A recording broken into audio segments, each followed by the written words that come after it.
வணக்கம். திசைகளின் 10 மணி செய்திகள். தீபாவளி பரிசாக ஜெராம் தோட்ட தமிழ் பள்ளிக்கு நிரந்தர தீர்வு, பிரதமருக்கு நன்றி. கோபிந்த் சிங் டியோ. கடந்த 20 வருடங்களாக சிக்கலை எதிர்நோக்கிய பஹாங் ஜெராம் தோட்ட தமிழ் பள்ளிக்கான நிரந்தர தீர்வை இன்று பதிவு செய்த பிரதமர் டத்தோஸ்ரீ அன்வார் இப்ராஹிமிற்கு இலக்கவியல் அமைச்சர் கோபிந்த் சிங் டியோ நன்றி தெரிவித்துக் கொண்டார். சரியான கட்டடம் இல்லாமல் 20 ஆண்டுகளுக்கும் மேலாக இந்த பள்ளி மாணவர்களும் பெற்றோர்களும் ஆசிரியர்களும் பல்வேறு சிக்கல்களை எதிர்கொண்ட நிலையில் இந்த பள்ளியை கட்டுவதற்கு சிறப்பு மானியம் ஒதுக்கப்பட்டதாக பிரதமர் இன்று 2026ஆம் பட்ஜெட் அறிக்கையில் குறிப்பிட்டிருந்தது குறித்து இலக்கவியல் அமைச்சர் மகிழ்ச்சி தெரிவித்தார். பல ஆண்டுகளாக கேபினில் இயங்கிய இந்த பள்ளி எதிர்நோக்கிய துயருக்கு இந்த வருட தீபாவளி கொண்டாட்டத்துக்கு முன்பதாகவே ஒளி பிறந்துவிட்டதாக அமைச்சர் கோபிந்த் சிங் வர்ணித்தார். நாட்டின் வளர்ச்சிக்கு தமிழ் பள்ளிகளின் பங்களிப்பை அங்கீகரிப்பதில் மடானி அரசாங்கத்தின் நிலைப்பாட்டையும், மலேசியாவில் உள்ள ஒவ்வொரு குழந்தையும் நல்ல ஆரோக்கியமான மற்றும் நேர்மறையான சூழலில் படிக்க தகுதியானவர்கள் என்பதையும் பிரதிபலிக்கிறது. அதோடு இந்த பள்ளி சிறந்த பள்ளியாக முன்னேறி நாட்டின் மேம்பாட்டுக்கு உதவும் வகையில் நல்ல திறன் வாய்ந்த தெளிந்த சிந்தனை கொண்ட மாணவர்களை உருவாக்கும் என தாம் நம்புவதாக அமைச்சர் கூறினார். ராக்யாட்ஸ் பட்ஜெட் எனப்படும் மக்களை முன்னிலைப்படுத்தும் 2026 வரவு செலவு திட்டத்தில் ஏறக்குறைய 90 மில்லியன் ரிங்கிட் இந்தியர்களும் சீனர்களும் வசிக்கும் சிறுபான்மையின கிராமப்புறங்களின் மேம்பாட்டுக்கு செலவிடப்படும் என்பதை கோபிந்த் சிங் டியோ பதிவு செய்தார். வரும் அக்டோபர் 20ஆம் நாளன்று நாம் தீபத் திருநாளை கொண்டாடும் வேளையில் 2 பில்லியன் ரிங்கிட் மதிப்புள்ள STR எனப்படும் சும்பங்கன் துணை ரஹ்மா ரொக்க உதவித்தொகையின் 4ஆம் கட்ட பகிர்வு அக்டோபர் 18ஆம் தேதி முன்கூட்டியே மக்களுக்கு வழங்கப்படும். மலேசியர்களுக்கான STR மற்றும் சும்பங்கன் அசாஸ் ரஹ்மா ஆகியவற்றுக்கான ஒதுக்கீடுகள் அதிகரிக்கப்பட்டிருக்கும் நிலையில் இந்த ஆண்டு பகிரப்பட்ட 600 மில்லியன் ரிங்கிட்டுடன் ஒப்பிடும்போது நமது இந்திய சமூகம் 1 பில்லியன் ரிங்கிட் ரொக்க உதவியை பெறும். நிலையான வருமானம் மற்றும் சம்பள சீட்டுகள், ஆவணங்கள் இல்லாத மலேசியர்கள் நிதி நிறுவனங்களிடம் இருந்து வீட்டுக் கடன்கள் மற்றும் அடமானங்களை பெறுவதற்கு உதவும் அரசாங்க உத்தரவாத திட்டமான ஸ்கீம் ஜமீனான் கிரெடிட் பெருமானுக்கான ஒதுக்கீடும் 200 மில்லியன் ரிங்கிட்டிலிருந்து 1.9 பில்லியன் ரிங்கிட்டாக அதிகரிக்கப்பட்டுள்ளது. மேற்கண்ட நிதி பகிர்வும் திட்டங்களும் தவிர இந்திய சமூக பொருளாதார நல்வாழ்வுக்கான அமைப்புகளுக்கு கடந்த ஆண்டை போலவே மலேசிய இந்திய உருமாற்ற பிரிவான மித்ரா, தக்குன் நேஷனல் மற்றும் அமானா இக்தியார் மலேசியா ஆகியவற்றுக்கு 220 மில்லியன் ரிங்கிட் நிதி ஒதுக்கப்பட்டுள்ளது என்பதையும் கோபிந்த் சிங் சுட்டிக்காட்டினார். இவ்வாண்டு ஆகஸ்ட் மாதம் வழங்கப்பட்டதை போன்று அனைத்து மலேசியர்களுக்கும் அடுத்த ஆண்டும் மீண்டும் தலா 100 ரிங்கிட் உதவித்தொகை வழங்கப்படும் என்று பிரதமர் டத்தோஸ்ரீ அன்வார் இப்ராஹிம் அறிவித்துள்ளார். இவ்வாண்டில் நடைமுறைப்படுத்தப்பட்டதைப் போல 2026ஆம் ஆண்டும் சும்பங்கன் துணை ரஹ்மா எனப்படும் STR மற்றும் சும்பங்கன் அசாஸ் ரஹ்மா எனப்படும் சரா ஆகிய உதவி திட்டங்கள் நிலைநிறுத்தப்படும் என்று பிரதமர் தெரிவித்தார். 18 வயது மற்றும் அதற்கும் மேற்பட்ட அனைத்து மலேசியர்களுக்கும் அடுத்த ஆண்டு சீன புத்தாண்டு மற்றும் நோன்பு பெருநாளை முன்னிட்டு பிப்ரவரி மாதம் மத்திய பகுதியில் இந்த 100 ரிங்கிட் வழங்கப்படும் என்று பிரதமர் குறிப்பிட்டார். பிரதமர் டத்தோஸ்ரீ அன்வார் இப்ராஹிம் பதிவு செய்யப்பட்ட முஸ்லிம் அல்லாத வழிபாட்டு தளங்களுக்கு மொத்தம் 50 மில்லியன் ரிங்கிட் ஒதுக்கீடு செய்யப்படுவதாக அறிவித்துள்ளார். சபா, சரவாக் உட்பட முஸ்லிம் அல்லாத வழிபாட்டு தலங்கள் பழுதுபார்ப்பு மற்றும் பராமரிப்புக்காக 50 மில்லியன் ரிங்கிட் ஒதுக்கப்படுவதாக அவர் குறிப்பிட்டார். இந்த நிதியானது மலேசியாவில் மத சகிப்புத்தன்மையை மேம்படுத்துவதற்கும் பல்வேறு சமூகங்களின் மத நம்பிக்கைகளை மதிக்கும் வகையிலும் ஒதுக்கப்பட்டுள்ளது.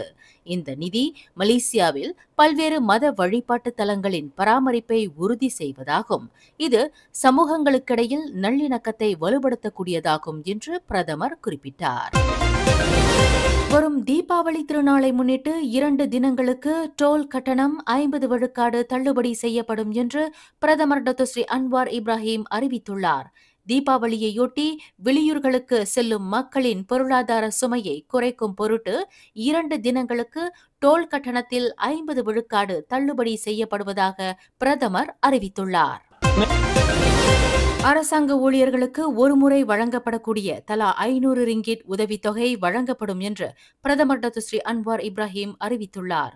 இதேபோன்று பணி ஓய்வு பெற்ற முன்னாள் அரசாங்க ஊழியர்களுக்கு தலா 250 ரிங்கிட் வழங்கப்படும் என்று அவர் குறிப்பிட்டார்.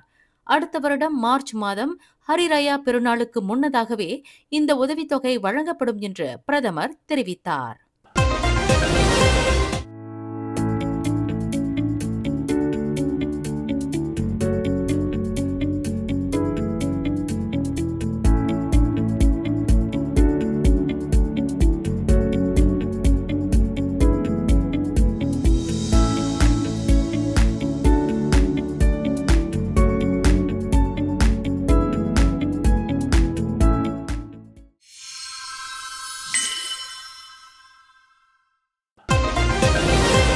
தனது காதலியின் 3 வயது மகனுக்கு மரணத்தை ஏற்படுத்திய குற்றத்திற்காக இ-ஹெயிலிங் ஓட்டுநர் ஒருவருக்கு ஷா அலாம் உயர் நீதிமன்றம் இன்று 17 ஆண்டு சிறை தண்டனை விதித்தது. 31 வயது பி ஜிதேஞ்ச் ராஜ் என்ற அந்த இ-ஹெயிலிங் ஓட்டுநர் தனக்கு எதிராக கொண்டுவரப்பட்ட குற்றச்சாட்டு நோக்கமில்லா கொலையாக திருத்தப்பட்டதை தொடர்ந்து குற்றத்தை ஒப்புக்கொண்டார். இதனைத் தொடர்ந்து அவர் பிடிபட்ட நாளான 2020ஆம் ஆண்டு ஆகஸ்ட் 22ஆம் தேதி முதல் தண்டனை அமலுக்கு வருவதாக நீதிபதி ஜூலியன் இப்ராஹிம் தெரிவித்தார். கடந்த 2020ஆம் ஆண்டு ஆகஸ்ட் 21ஆம் தேதி இரவு 11:45 மணியளவில் புட்டாலிங் ஜயா கம்போங் சுங்காய் காயு அரா ஜலன் கினாங்காவில் உள்ள ஒரு அபார்ட்மெண்ட் வீட்டில் 3 வயது யு வருணேஷ் என்ற சிறுவனுக்கு மரணம் விளைவித்ததாக ஜிதேஞ்ச் ராஜ் குற்றம் சாட்டப்பட்டார். மதுபானம் மற்றும் சிகரெட் வகைகளுக்கு கலால் வரி உயர்த்தப்படவிருப்பதாக அரசாங்கம் அறிவித்துள்ளது. மக்களின் ஆரோக்கிய வாழ்வை உறுதி செய்வதற்கு இவ்வரி உயர்த்தப்படவிருப்பதாக பிரதமர் டத்துஸ்ரீ அன்வார் இப்ராஹிம் அறிவித்துள்ளார். சிகரெட் மீதான கலால் வரி ஒரு சிகரெட் துண்டுக்கு 2 காசு வீதமும், சுருட்டு வகைகளுக்கு கிலோவிற்கு 40 ரிங்கிட்டும் அதிகரிக்கப்படவிருக்கிறது. மதுபான வகைகளுக்கு கலால் வரி 10 விழுக்காடு உயர்த்தப்படவிருக்கிறது. வரும் நவம்பர் 1 தேதியிலிருந்து வரி அதிகரிப்பு அமலுக்கு வருகிறது.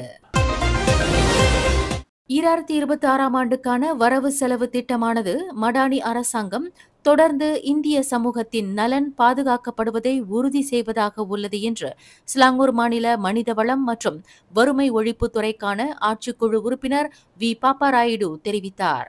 இதற்கு தீபாவளி பெருநாளை முன்னிட்டு வரும் அக்டோபர் 18ஆம் தேதி முதல் வழங்கப்படவுள்ள SDR உதவித்தொகை சான்றாகும் என்று அவர் குறிப்பிட்டார். பெருநாள் காலத்தில் மக்களின் நிதிச்சுமையை குறைக்க இந்நிதி உதவும் என்றார் அவர். மேலும் தீபாவளியை முன்னிட்டு 2 நாள்களுக்கு 50 விழுக்காடு டோல் கட்டண தள்ளுபடி அறிவிக்கப்பட்டுள்ளது. இது குடும்பத்தாருடன் பெருநாளை கொண்டாட சொந்த ஊர்களுக்கு பயணமாகும் மக்களின் நிதி சுமையை குறைக்க அரசாங்கம் காட்டும் அக்கறையின் அடையாளமாகும் என்றும் அவர் குறிப்பிட்டார். அரசாங்கம் மேலும் 100 ரிங்கிட் சாரா உதவித்தொகை வழங்கும் திட்டத்தை மீண்டும் அமல்படுத்தவிருக்கிறது. இது நாளுக்கு நாள் உயர்ந்து வரும் வாழ்க்கை செலவின சவால்களை எதிர்கொள்ள மக்களுக்கு உதவ அரசாங்கம் காட்டும் உறுதியான முயற்சியாகும். மிக முக்கியமாக இந்திய சமூகத்திற்கான SDR மற்றும் சாரா திட்டங்களின் ஒதுக்கீடு 600 மில்லியன் ரிங்கிட்டிலிருந்து 1 பில்லியன் ரிங்கிட்டாக உயர்த்தப்பட்டுள்ளது. இது குறைந்த வருமானம் பெறும் இந்திய குடும்பங்களுக்கும் அந்த நன்மைகள் நேரடியாக சென்றடைய அரசாங்கம் காட்டும் உண்மையான அர்ப்பணிப்பை வெளிப்படுத்துகிறது என்றும் பப்பராயுடு கூறினார். வேக கட்டுப்பாட்டை இழந்திருக்கலாம் என்று நம்பப்படும் லோரி ஒன்று டோல் சாவடியை மோதி தள்ளிய சம்பவம் தொடர்பான காணொளி ஒன்று சமூக வலைதளங்களில் வைரலாகியுள்ளது. இந்த சம்பவம் இன்று பிற்பகல் 1:53 மணியளவில் பூச்சோங் டமன்சரா பூச்சோங் நெடுஞ்சாலையில் பூச்சோங் டோல் சாவடியில் நிகழ்ந்துள்ளது. எனினும் அதிர்ஷ்டவசமாக எந்த ஒரு உயிருடர் சேதமும் ஏற்படவில்லை என்று தெரிவிக்கப்பட்டுள்ளது. இதில் லோரி ஓட்டுநர் காயமுற்றார். OKU எனப்படும் மாற்றுத்திறனாளி மாணவர்கள் அனைவருக்கும் மாதந்தோறும் தலா 150 ரிங்கிட் அலாவன்ஸ் தொகை வழங்கப்படும் என்று பிரதமர் டத்துஸ்ரீ அன்வார் அறிவித்துள்ளார். வசதி குறைந்த மாணவர்களுக்கான இந்த மாதாந்திர 150 ரிங்கிட் அலாவன்ஸ் தொகை அவர்கள் 5ஆம் பாரம் கல்வியை முடிக்கும் வரை வழங்கப்பட்டு வரும் என்று பிரதமர் குறிப்பிட்டுள்ளார். மேலும் செய்திகளை தெரிந்து கொள்ள கீழே இருக்கும் பெல் பட்டனை அழுத்துங்கள். உங்கள் மகிழ்ச்சியை வெளிப்படுத்த லைக் மற்றும் ஷேர் செய்யுங்கள். தொடர்ந்து திசைகளோடு இணைந்திருக்க சப்ஸ்கிரைப் செய்யுங்கள். மேலும் செய்திகளை தெரிந்து கொள்ள கீழே இருக்கும் பெல் பட்டனை அழுத்துங்கள். உங்கள் மகிழ்ச்சியை வெளிப்படுத்த லைக் மற்றும் ஷேர் செய்யுங்கள். தொடர்ந்து திசைகளோடு இணைந்திருக்க சப்ஸ்கிரைப் செய்யுங்கள்.